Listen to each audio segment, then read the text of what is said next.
We are now going to end the day with Into the Future of Gaming. We are going to welcome back to the stage our Club Penguin champion, Sam Tidmarsh. He is going to be speaking with Leeston Bryant from McLaren Gaming, Vicky Crouch-Marlow from the 7stars.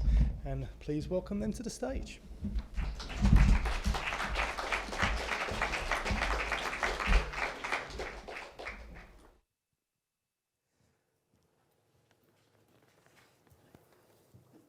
Hi again, you can't get rid of me. I know, keep trying. Yeah. Where am I sitting? Am I going in there? Yeah. Squeeze in. Just some water. Thank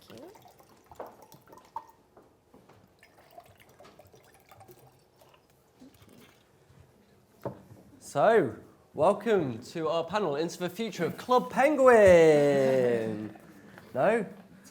I didn't go down that well. Right, anyway, how's it going? Welcome. So I'd love to just very quickly start by just going down the line and giving a brief introduction to each of you. So would you like to start, Leeston? Yeah, no worries. Hi everybody, I'm Leeston Bryant, Senior Marketing Manager, Esports and Gaming at McLaren Racing. And I guess my primary role is making our CEO, Zach Brown, money so that he can go racing using esports and gaming as that medium. Sounds great. Have you been racing yourself around? A little bit. I'm not very fast. Cool. I'm Vicky. I'm the client partner in the planning team at the 7stars, which is a media planning agency. I guess why I'm here, why I'm sat here for the last probably 7 or 8 years, I've specialised more in video games and working with video games clients. Hi guys, I'm Emily. I'm from Super Awesome, as you can see here. We're part of Epic Games.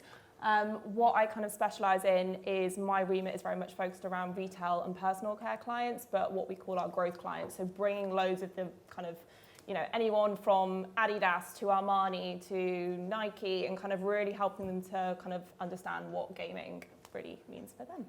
So obviously what we're here to do is to delve into the future of gaming, whether that's in 1, 2 or 10 years. And we don't know where we're going, but let's start with where we are now. So let's define where we are, set the scene, and I think probably the best way to do that is say, how are brands currently reaching gamers, and what is that gaming media that is available to your clients? Vicky, do you want to take that one first? Yeah. It's definitely a process, and that process has started. So I think one of the things for an agency, and I know loads of agency teams are doing this, is really making sure that their workforce is upskilled in this area. And that process is obviously starting with the role of channel. As we look at all media plans, we need to understand why we're working in that area. I think it's very easy to say, oh, our audience are there, so we need to be there. But actually, what role are you going to play in that channel? That's being done at the moment. The second thing is really defining those segments within that. So, doing a broader audience targeting, we're seeing a lot of advertisers do that to see which segments are resonating best with their particular brand. And then they're kind of taking that one step further to then going and doing those integrations and content partnerships. But they've got the baseline of understanding which audience segments are resonating best with them in order to do that. And I think another pretty scary thing for all of us in the room is that I read a stat the other day, which is around 53% of PC gamers actually are ad blockers, which is, means just based on sort of standard display assets, we're not going to be able to reach them. And it's really important that we get into that space of integration and collaborations with partners. Yeah, Emily, what are you seeing when you're working with your clients? To be honest, it's a real mixed bag, which I think a lot of people have kind of highlighted today. I think there's still like a massive misconception that, like, even today some of the conversations have been around, serious gamers, and actually one thing that our company does a lot of is specialising in kind of like the younger age of the spectrum. So a really good example is the generation that's coming through. You've got 6 to 16-year-olds, 90% girls, boys, doesn't matter, identify as gamers. When you actually go and add on the layer that 60% go and play and watch videos of games that they themselves don't actually play. The generation that's coming through very much views gaming as kind of, I wasn't a big gamer myself, and one of the big challenges that we have is educating brands that actually we aren't the generation that's coming through and changing that mindset. So as some people highlighted, this isn't a teenage boy in their bedrooms, like the gamified play and content that amazing people like Lego are doing. This is the standard of content the generation coming through are expecting. So if you're not really getting on board and getting stuck in now, this generation in 5 years' time are going to be your 16 to 25-year-olds that we're all trying to target at the moment.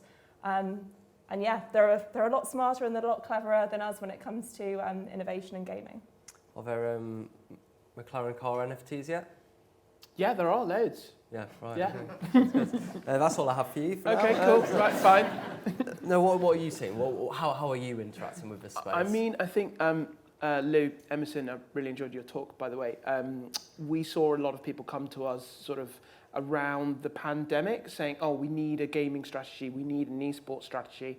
And it was very much sort of a lot of, we just need to do something. And, you know, we did a lot of actually slowing people down, educating people, saying, you know, you've come to an F1 team and you want to sort of talk to our audience. You wouldn't necessarily say, we need to do something in sport, just anything in sport. You would segment your audience and say, actually, sailing is the right audience for us, so we're going to do something there, high net worth individuals, etc. So we're not necessarily seeing that level of sophistication in a lot of the partners and clients that we're talking to yet, but they're getting there and they're open to learning. But certainly a lot of kind of, you know, just try something and see what works. What are your objectives, or what are the objectives, you know, people are coming to you with? I mean, I think to Vicky's point, PC gamers being ad blockers and a lot of traditional forms of media not really sort of touching those specific gamers. And then actually, if you look at the data on a lot of gamers, they're spending sometimes, you know, 5 hours a day for the more hardcore gamers. And if the ad experience is done correctly, they'll really enjoy what happens with those brands, and they'll go out and search them out and be really big advocates. So there's a massive opportunity in terms of, you know, engaging with that audience. Yeah, something I'm still not clear on, and whenever I talk about this, and you know, writing the conference, etc., still keeps coming up for me is I don't really understand where this sits on the media plan. It seems like we're doing a lot, and I know I've said this 100 times today, but we're doing a lot of these big brand partnerships. But you know, when you're thinking about buying TV, when you're thinking about buying radio, you've got something clear in your mind. You're going for that, you know, broad mass reach. You can do the targeting, but gaming, it just feels like this whole different space, and it's kind of hard to know where to tap into it. And I think that is blocking momentum of cash flow into the industry. So, I mean, Emily, you're obviously working with loads of clients. It's super awesome. Yeah. See, I wonder how much that's been boosted by the acquisition by Epic Games as well. But what objectives are advertisers coming to you with? So, to be honest, our biggest challenge is actually debunking what they want. Right.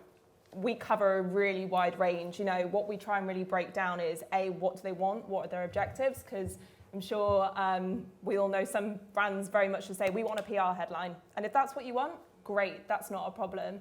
Other ones actually go, well, you know, we want to integrate authentically with gamers, but do they actually understand what that means, let alone how to integrate it? Well, not a problem, we'll work that out with you. And then you get other ones that kind of want to look at gamers, I think really kind of understand that gaming's important, and that's one thing that we're very much talking to brands about, is it's very much not just actually looking at gamers. Look at it as a spectrum. Look at gaming as a passion point across all. So you can come up with really cool integrated ideas. So we kind of try and advise three kind of top line strategies. You've got the reach and then the awareness side. You've then got like the immersion, which is experiencing your brand, spending time with your brand. And then you've also got options that are very much more focused around consuming the product. So some like good examples is like the awareness side. You know, the Roblox billboards, the kind of like lighter touch video pre-rolls, you know, that can be integrated within gaming communities. You've then actually got the kind of experience my brand and consume my brand, where experiencing my brand, a good example is we did a big campaign with Adidas recently, and that was in Fortnite Creative. It was very much empowering influencers to create their own metaverse worlds. And it's a really good example of that was all about spending time with the brands, those influencers really coming up with their own imagination, but not promoting that on Twitch and other gaming communities. That was being promoted on TikTok. That was all about creating epic content and sharing it far and wide and showing that they're at the forefront really of the space. And then in contrast, you've got someone like Gap, where it's consuming the product And what we did for that is they said, like, you know, we want to be kind of in the youth gaming space, but we want to actually bring our product to life. So we did like an integration into a really popular Roblox game called Club Roblox, which is like a bit like a role-play sim style game a little bit. But we built a Gap shopping mall, and you know, you can go around and you can pick your outfits, and there's a fashion runway, and you can like, you know, there's actually, we went and built like a selfie booth a little bit. Like these kids take things called screenies, if you've not heard of it. It's literally just like a selfie where they take a screenshot of the screen, which still baffles me. But there's different layers, and then they could then look at that and go, okay, the top products that got picked out in this experience, how does that match up with our data in real life? Are they actually going and buying that jumper that they bought on Roblox? Are they then going and using that and buying a virtual version? So yeah, to sum it up, I say like in terms of opportunities, understanding really what they want and what they'll judge on internally is probably, you've really got to work to find out what that means before you kind of unpick it further. I just don't know about it. So it's Fortnite players not just going in and playing the standard version of Fortnite. I know we talk about Fortnite Creative a lot, something Reese does with Metavision a lot as well. Are they really going to Fortnite Creative, or not just playing Fortnite?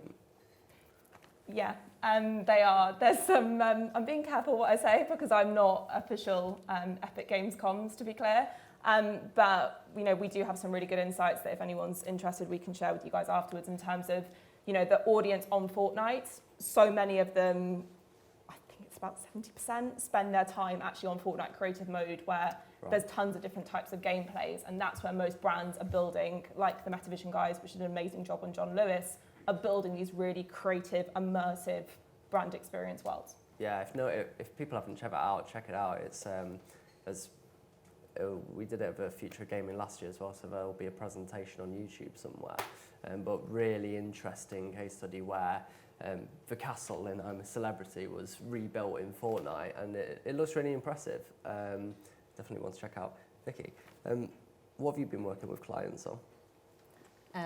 I guess, so my main client is Nintendo, but in terms of non-endemic brands, we've got the likes of Giacomo, which obviously is a very interesting area and space for them to tap into sort of a fashion brand, but also know that their gaming community is there for them. I can't really release too much on what they're doing. And I think the other area is we work on Gala and Foxy Bingo. Now those brands are historically, you know, 55 plus women. And I think it's really interesting now that actually we're getting them into the space of the likes of Candy Crush, and it really demonstrates how broad that audience really is when you talk about gaming as a whole. Mm. What to you will define the future of gaming? Now we've discussed where we are presently. What's going to define the future of gaming to you? Well, I think there's one thing that's not really talked about a huge amount, which is something that I'm going to sort of coin as active gaming. We all have this stereotype of, you know, spotty teenagers in a bedroom that don't move for 10 hours upon end. And actually, I think there's some publishers now, Nintendo, any of the VR headsets, even Peloton, when you think about the gamified experience of that, which is actually making that active movement part of that gameplay experience. And I think that will, going forwards, be really interesting space for parents and an entry point for younger kids and brands. And if you kind of then flip that on its head and sort of ask yourself, well, what does that mean for brands? You know, I know that's a new gaming experience. If you take a real world example of that, if you took Vitality Health Insurance, you know, by visiting a gym or by doing steps, actually you get free coffee and cinema tickets, and that's how you can integrate in that gaming experience, is really celebrating those personal wins. Mm-hmm. Great. Leeston, what to you is going to define that next generation of gaming? Yeah, I think a lot of people will probably say something like it'll be advances in the technology, the graphics, VR, AR, etc. We're already but quite I think advanced. We're already quite advanced, and there's already games and, you know, engines like Unreal that look absolutely amazing. So for me, it's probably two different things. So one, gaming as culture.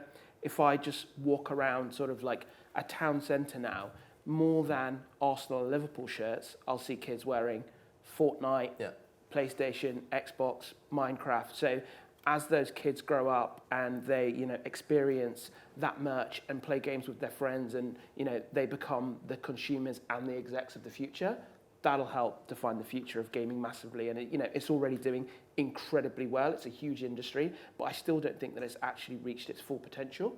Yeah. And I think that's going to be massive. And then I think there's something around sort of it's actually about the publishers and what they're doing. So, we at McLaren look a lot at trend games. So you get people all playing Among Us, and it's absolutely huge on Twitch. And then 3 weeks later, no one's playing it, and there's a new game. So I think those viral, almost water cooler moments that everybody wants to be a part of, I think that's going to define the future of gaming. And probably a final one for me is big PlayStation fan or stan.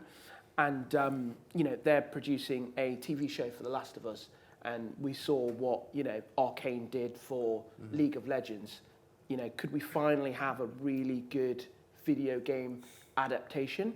And, if you think about what Marvel did for comic books, perhaps something like The Last of Us and more of these shows could do that for video games. And my mum might start playing. Then we're truly mainstream. That's great, and the remasters of Last of Us are out at the moment. They're getting great. But there's some examples that haven't worked as well on Netflix, right? There's always going to be examples that, not everyone's going to absolutely nail the production, but the ones that do can really help things go viral. Emily, what defines the future of gaming for you?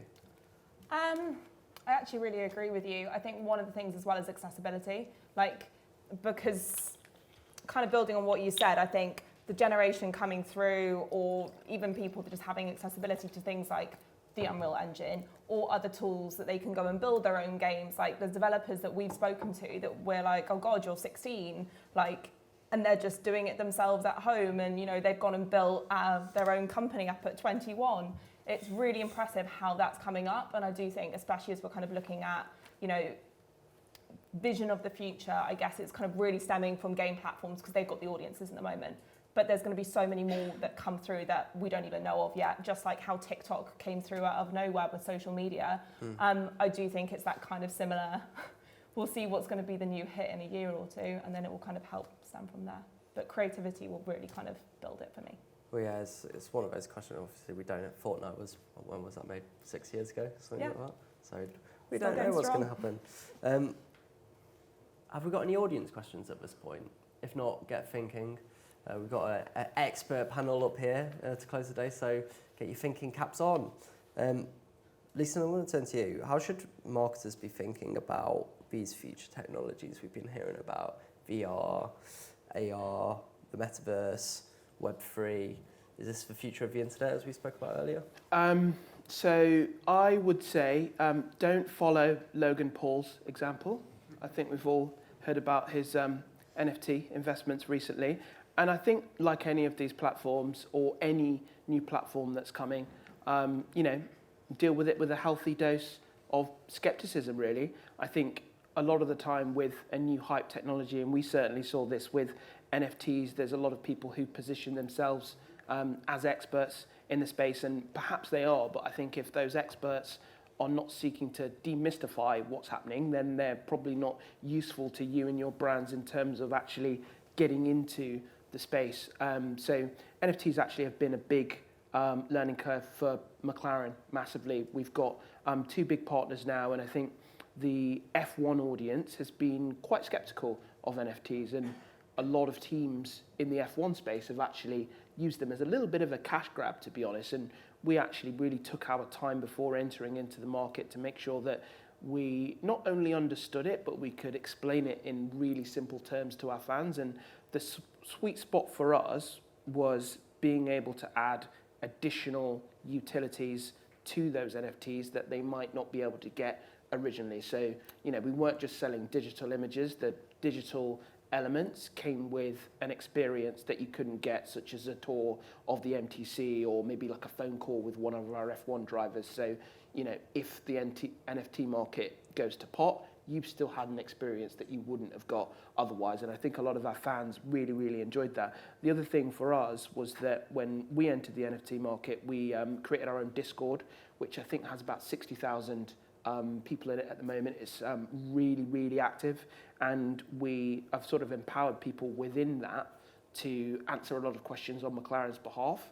so that anytime we do a new drop, we're really explaining why we're doing it, why it's priced in such a way. And, we could probably sell some of the rarer NFTs, and some of them are car parts that have sort of physical elements, which are physical car parts if you collect a certain number, for 10, 15 times more than what we are selling them, but we're not selling them that high, so that we still have trust and loyalty with our fan base. So a simple way to answer your question: go slow.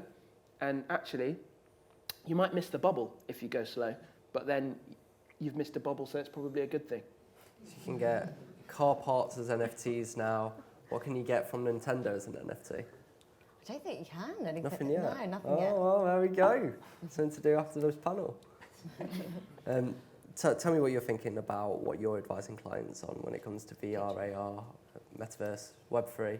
What's your Web3 strategy? To be honest, I think it's exactly sort of the same as what Leeston's just said, basically, but it's definitely a process, and whatever we say to our clients is just be really authentic, know exactly why you're there, and know what that role is, so that you can authentically have those conversations. They are a very clever bunch, especially when we look at the more hardcore gaming community, and they talk to each other a lot. So be really clear. And the other thing is, we're sitting in this room now, there's a lot of us here, we probably have a huge amount of gamers here, we work with a lot of people who will be gamers. Just go and have a conversation with your colleagues, sit in forums, watch streams, really educate yourself on the space, because the more that we do that, I think the better and the more authentic that the space will be. Yeah, having conversations is surely the research you have to put in. Absolutely. Is quite I think, we do a huge amount of, across all different channels, and you would do a lot of market research, and it does feel like when we get to the gaming space that actually sometimes that element of doing the plan is missed. Yeah, and it's right. such a critical part of planning. I was going to say, do you find the research required for gaming is more so than the other elements of your media plans? I think so, and it's also just an education job for marketeers, Yeah. and people that haven't been born in this sort of generation, to bring yourself up to speed. Do you think agencies at the moment are set up for this world of gaming, the future of gaming? It feels like, you've got your buying team, right? You've got your TV buying team, etc. We don't have a gaming division. Well, yeah, actually we do have some gaming divisions. Yeah, and agencies, some aagencies are, I think, Yeah. and leaning into it. Others aren't. But it very much, one of the examples that I have from Cannes was for Heinz. I think it's absolutely brilliant case study where they understood that their audience couldn't put Heinz ketchup on their burger because they would get shot in the time that it would take to put the ketchup on. So they created the burger wrap with a map. I think it was within fortnight. So all of the places that you could go and hide, so that you weren't shot and killed, and then it gave you time to eat your burger and put your Heinz ketchup on. Now, we don't call that gaming media, well, we wouldn't call that burger wrap media, but, that is something that engages the gaming audience, so it kind of sits in this bubble. So whenever, the way that we're approaching it from 7stars is we have a gaming charter pod, and that is people from across the business. So whether it's in insights, data, someone from TV needs to be part of that. It's a completely cross-channel solution. Yeah, that's great. And Emily, what are you kind of saying to everybody in the room? How all in various different jobs, doing different things. Some of us aren't as close to gaming as others. Some of us work in gaming every day. But what's your advice to people to stay on top of these trends and how quickly things are moving? Yeah, I mean, it moves at lightning pace. Like, if I even think about what my job was at the start of the year and what it is now, it is like polars apart. It moves that quickly. In what way?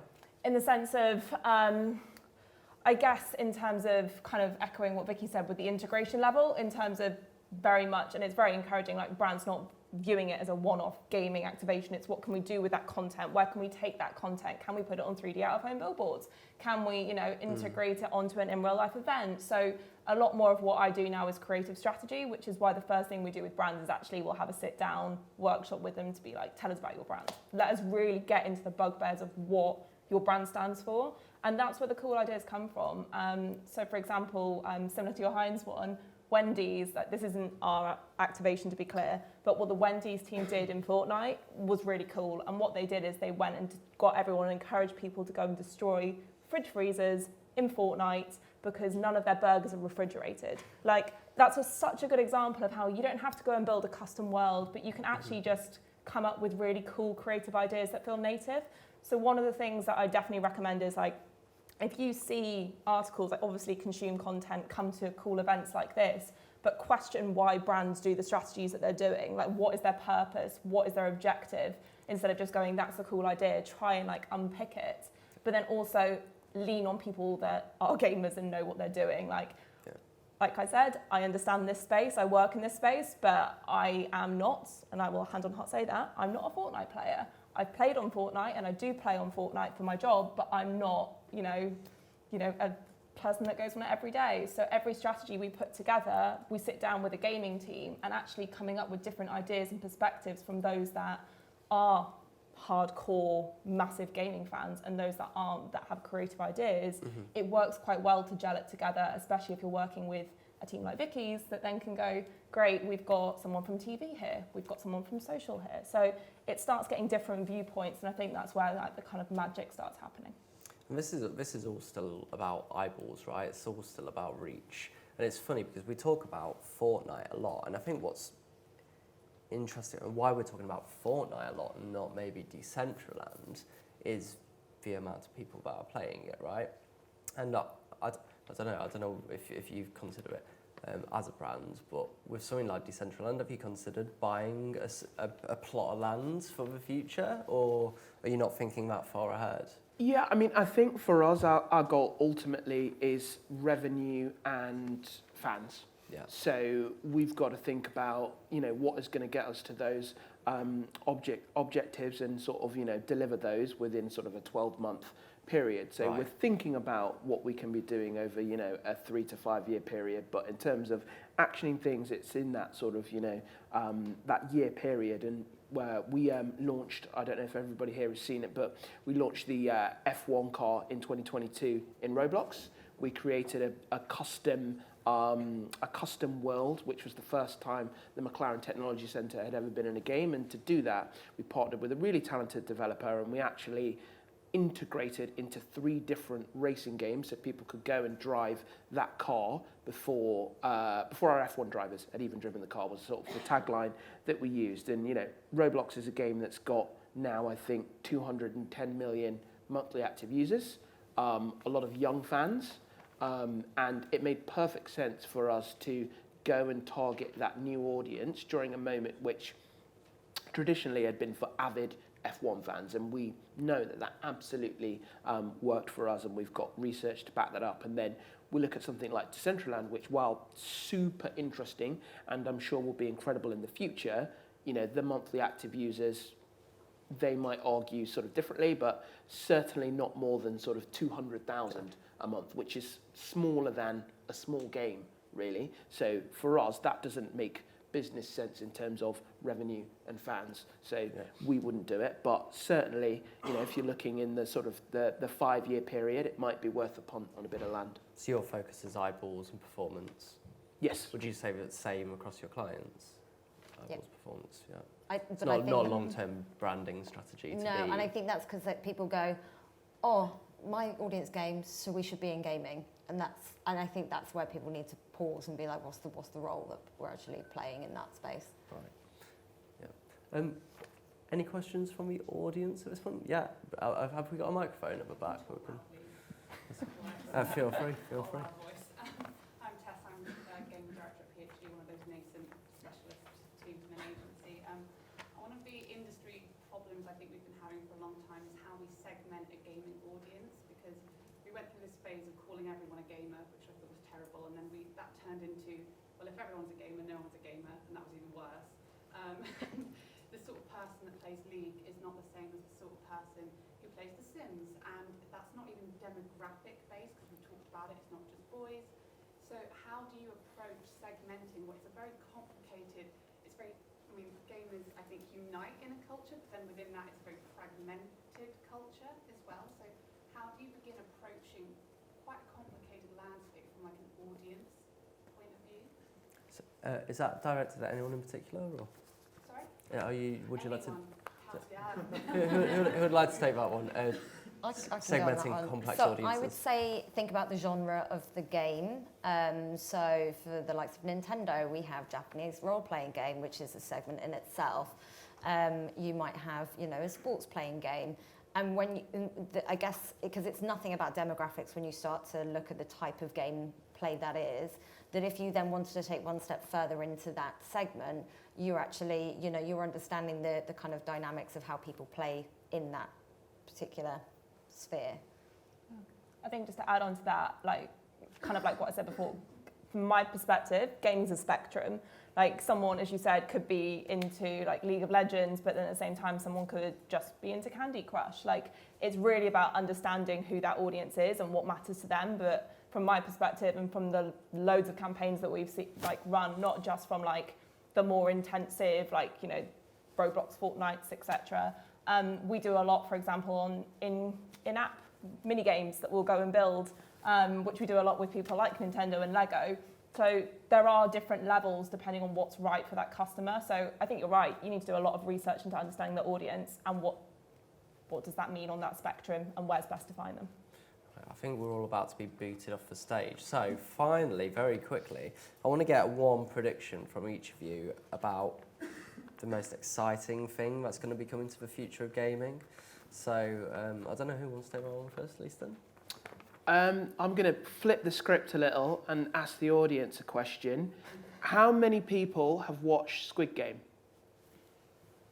Okay. How many people have played Animal Crossing? Oh, that's pretty good. I would say it's about 70% have watched Squid Game versus 30% have played Animal Crossing. So for me, the most interesting thing is when the biggest show and the biggest game, when that's flipped. Mm. And that might happen in the next 2 to 3 years. You think 2 to 3 years? Wow, yeah, bold. potentially. Right. Mine's actually linked to that because I think, with Netflix having a partnership with Microsoft, I think it's going to be a really interesting space. We've got so many different subscription models now where they start to merge, but they don't just merge around film and TV content, they merge around gaming content and music and film, and then you get a whole hub of everything like that in it. Yeah, and for me, it's kind of building off that. It's that whole digital side. Maybe it's because I work on loads of retail brands, so I see this a lot more because obviously for them it is a lot of these kind of digital items, but I can't wait to see how it blends a lot more in the, like I said, in real life events and then actually into items that they're buying, rewards they're giving. I just think that's going to become so much more integrated and yeah, it's going to be really cool when it does happen. Leeston, Vicky, Emily, thank you very much. Close down. Yes, a very big thank you. And Emily, my apologies. I realised as I sat down I hadn't introduced you. That's because after 2 days of events, I think my brain's gone to mush. And I also realised sitting here, listening to this subject matter, I am old. But what a great way to end the future of gaming. What a great way to finish what has been 2 amazing days of content. We will be putting the content up on our YouTube channel within the next week or so. There'll be lots of content across the media leader as well. And as always, we really want to hear from everyone in terms of what we should be doing next. I'd like to also express my thanks to all of the sponsors that really help make these events happen. They play a massive part. Not only do they contribute to the content, but obviously by the very nature of them sponsoring, it means that we can put these events on and we can put this amazing content on for all of you as well. We will be back next year as well, similar time with the future of gaming, and we hope you can all join us then. And I want to say thank you to everyone here for turning up and save the final thanks to my amazing team that work their absolute socks off on putting these events together. You see the likes of Sam, Jack, Ella, Omar up on stage. I think you'll probably agree that they are amazing, but there's also a whole other team working behind the scenes. They sit at that desk all day, they run around all day. We liken it to being a swan. Hopefully it looks really calm outside, underneath. The legs are going like that, trust us. But they do a wonderful job, and if you don't mind giving them a round of applause as well, I'd really appreciate that.